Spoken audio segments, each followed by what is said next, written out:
Hello, my name is Johnny Nikwe, and I would like to welcome you to the Haven Projects Presents Study with Seth. In this video, we will take a look at logic and critical thinking. We will analyze the concept of logic, the definition of critical thinking, and why an individual must study critical thinking. So this is the outline for this video: the concept of logic, definition of critical thinking, and the reason for studying their course, which is logic and critical thinking. Let us begin.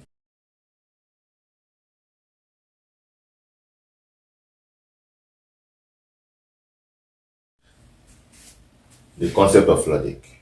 The concept of logic, or in defining or analyzing what logic is, there are two perspectives that an individual can take. We have logic as a sound reasoning. Logic as a sound reasoning speaks to the reasonable manner of speaking and writing, which is based on good judgment. So, from that perspective, we look at logic as being able to speak and write, making representations which are based on good judgment. Logic as a discipline is, this perspective was looked at by Cooper and Cohen, and they took that perspective when they were analyzing or defining what logic was. So logic as a discipline is simply the study of the methods and principles used to distinguish correct reasoning from incorrect reasoning, right? So how, as an individual, you can be able to differentiate between what is logically right and what is logically inaccurate. So logic as a sound reasoning and logic as a discipline. Let's take a look at the definition of critical thinking.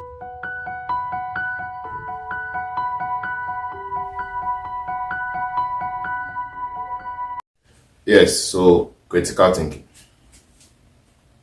We are looking at the definition of critical thinking by John Dewey. Now, John Dewey is the father of the modern day critical thinking tradition.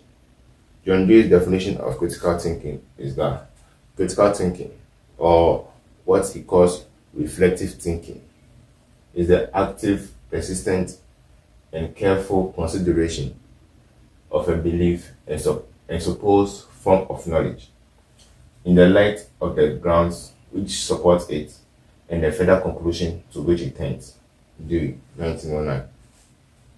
So, this is just a lot of English. So let's break it down. Now, John Dewey uses what? 1, 2, and 3. Three adjectives in defining what critical thinking is. He says it's the active, persistent, and careful consideration of a belief and supposed form of knowledge.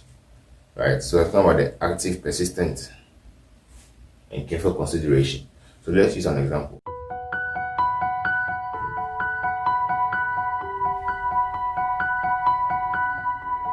Yes, so this practical example will help us to understand John Dewey's perspective when he was defining critical thinking, or as he called it, reflective thinking. Now, John Dewey's definition says that critical thinking is the active, persistent, and careful consideration of a belief or supposed form of knowledge in the light of the grounds which supports the belief and the further conclusions to which it tends. So, what does this mean? John Dewey is telling you that critical thinking simply involves you first actively and persistently and carefully considering a belief or supposed form of knowledge. So, we have this belief. Let's say someone makes a belief or says that I don't believe that God is real, or they say God is not real. Just they're blunt, right?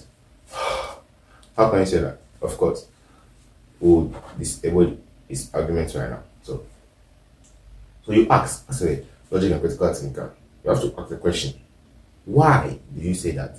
Why do you say God is not real? Surely you must have reasons why you think God is not real. Now, this is the belief or the supposed form of knowledge. God is not real.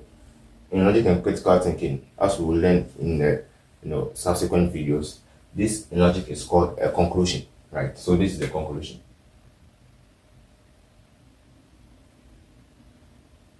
right? The conclusion draws its inference from premises. So, where is this individual drawing this belief or this conclusion from? From this. So, these are the grounds supporting the belief, or what we will call it, the premise.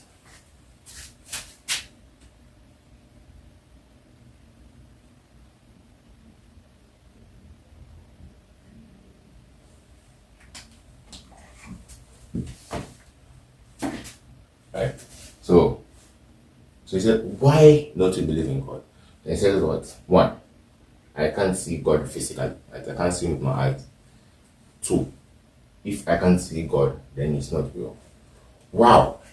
So now, as a logic and critical thinker, you have actively, persistently, and what? Carefully considered this belief, this supposed form of knowledge in the light of the grounds to which it tends, right?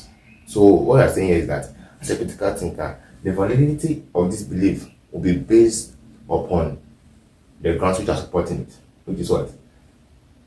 One, I can't see God physically. If I can't see God, then He is not real. This is what someone is saying, right? So now, as a logic and critical thinker, as a logical thinker or a critical thinker, a reflective thinker, by John Dewey, what do you do? Now, what you do is this: you take these premises, right, and you see what other conclusions they lead to, or what the implications, what inferences that you can draw from this. So what you can see here is that this individual is saying that because you cannot see God physically, it's not real. Then you ask, so for something to be real, you are saying that it has, to be physical. You have to see it first before it is real. Then you can ask such a person that, can you see air? So how do you know air is real? I get it. Yes. Or you can say that blind people cannot see anything physically. So how do other things, how do other people exist to those blind people? These are some of them. But that's what critical thinking is about.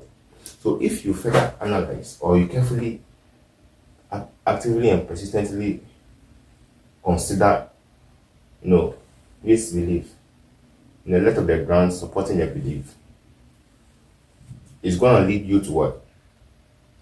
Understand whether or not this is a good argument or not.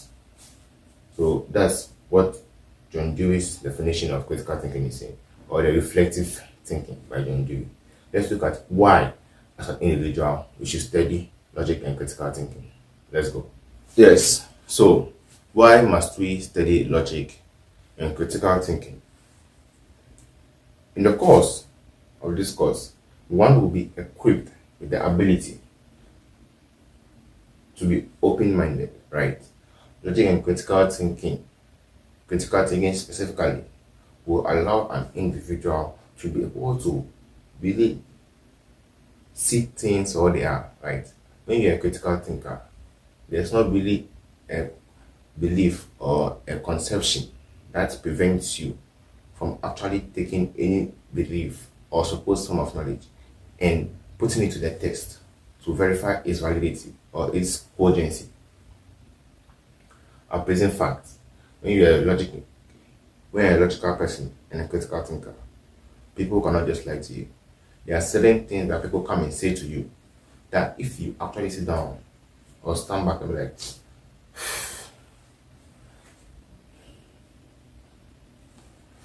you are lying. Listen. So it allows you to detect whether or not a fact is false or true when you think logically, right? Diligence in seeking knowledge. So when you study this course, it allows you or equips you with the ability to diligently seek knowledge. What do you mean by diligently seeking knowledge? You won't be anybody who just you hear this or you go and ask questions and people tell you some nonsensical statements. They make nonsense statements. And because you don't have the ability to think logically, or you cannot think like a critical individual. You are unable to detect the validity of the information. But with logic and critical thinking, you're able to say, okay, no, okay, maybe what this person is saying is logical. Okay, yes, right. So it makes you more diligent when you're seeking information, when you're doing your group assignments, your research work, your project works. It helps you to do this more, in a diligent fashion, right? So that is why you are paying money to learn this course in school. Over here it's for free. You are welcome.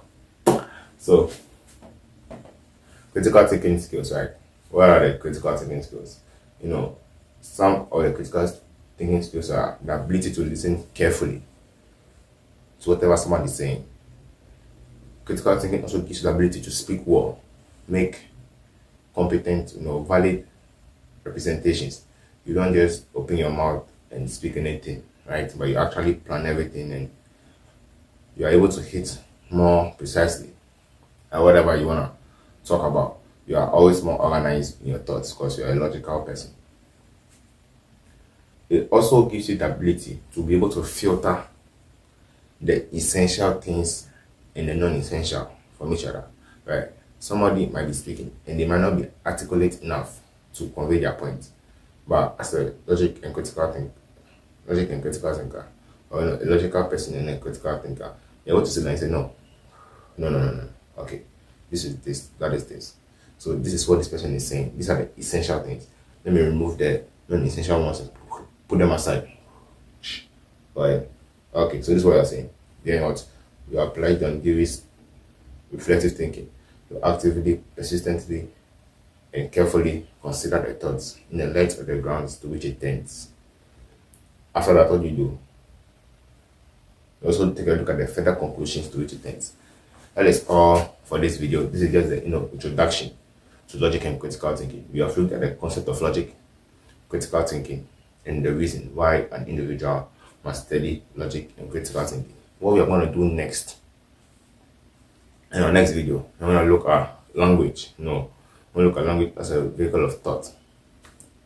That is all for this video. Thank you very much for watching this video. Please do not forget to like and subscribe. Share my videos and WhatsApp status, social media, everywhere. Let's all come together and learn. Right? Thank you very much. Once again, Nico said Johnny. This is the Heaven Project, and you have just watched Study with Seth. Thank you.